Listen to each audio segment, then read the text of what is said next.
Hindi pa daw siya pagod. Ah. Didi. Oh, look at that. Handsome boy. Pahinga lang siyang konti. Then, he need to take a nap. Yay! Yeah. Ay, yeah.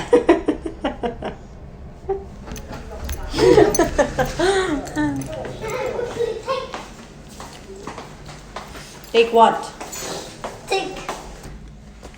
Wow. Ay, dito na kami sa bahay. So So warm. Sobrang init sa labas. So,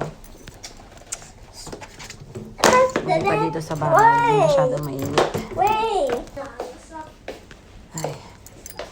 So, yun lang. Patutulogin ko lang siya. Tapos, kakain na ako ng aking lunch. Hindi pa kasi ako nagla-lunch. Ako yung nagugutom na nga eh. Kasi siya lang ang pinakain ko kanina. Tapos, umalis na kami gawa ng yung ticket sa sports center ay Clubhouse. sports center ay may oras. So, kaya nagmamadali kaming, yep, Clubhouse. magmamadali kaming bumaba. So, ngayon, pag Clubhouse. matutulog na siya, kakain na ako. So, yun lang. That's it for today, guys. Bye!